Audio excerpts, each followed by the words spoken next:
कोई सवाल नहीं है। सीट शेयरिंग सही समय पर आप लोगों को बता दिया जाएगा। सीट शेयरिंग की भी औपचारिकता जो होती है पूरी कर गई है, सिर्फ ऐलान बाकी है।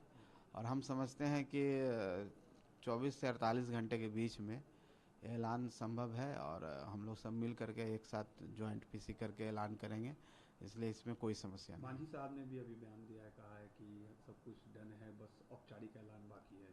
वही बात तो हम भी बोल रहे हैं कि इसमें कहीं पर कोई दिक्कत नहीं है। सब लोगों के साथ वार्ता हुई है और सबकी सहमति के बाद ही निकल के आया है, और एक समय तारीख तय है जो 24 से 48 घंटे के बीच का है। उस समय में इसके ऐलान कर दिया आपकी जाएगा। पार्टी 40 सीट में कितनी सीट डिमांड करेगी, या फिर कितनी पे आप लोग कंटेस्ट देखिए, करेंगे? जहाँ डिमांड करना है, जहाँ बात रखनी है, हमने सारी बात रख दी है। मीडिया में भी हम नहीं बोलेंगे, और समय आने पर आपको तो बता ही दिया जाएगा, और आप ही लोग तो छापेंगे और आप ही लोग जनता को बताएंगे। एक सर विपक्ष से सवाल है, आज राहुल गांधी की इंडिया अलायंस की बड़ी रैली मुंबई में है, जिसमें तेजस्वी यादव भी शामिल होंगे, तमाम विपक्ष के नेता शामिल होंगे। क्या असर देख रहे हैं, क्या इसका कुछ इम्पैक्ट पड़ेगा लोकसभा चुनाव पर? देखिए, मुझे लगता है अभी अभी का जो सिनारियो है, और जिस तरह से देश पूरी तरह से नरेंद्र मोदी जी के पुनः प्रधानमंत्री बनाने के लिए सारी जनता एक साथ खड़ी हो गई है। गरीब हो, अल्पसंख्यक हो, पिछड़ा हो, सब समाज के लोग।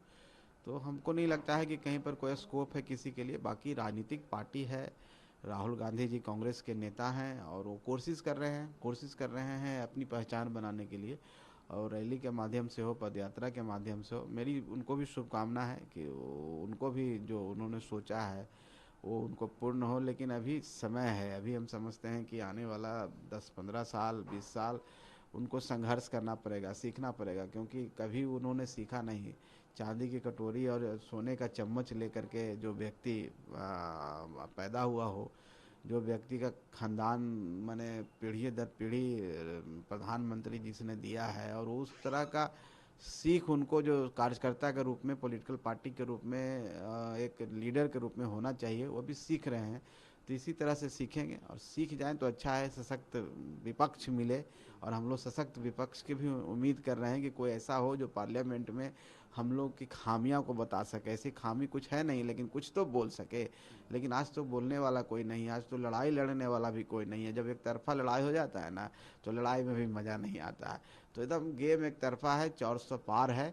इसलिए राहुल गांधी बेचारे कोशिश कर रहे हैं, मेरी शुभकामना है। बिहार में 40 सीट है, तेजस्वी यादव और कांग्रेस की बात करें तो उनकी भी अभी तक घोषणा नहीं हुई है सीट शेयरिंग को लेकर। क्या लगता है, वो लोग कह रहे हैं कि 40 में 40 हम लोग जीतेंगे इस बार? अब कहने से कोई जीत जाए तो भाई हम भी कह देंगे कि हम चांद पर चले जाएंगे, हम चांद तोड़ के ले आएंगे। तो सबका सपना होता है, सबकी इच्छा होती है।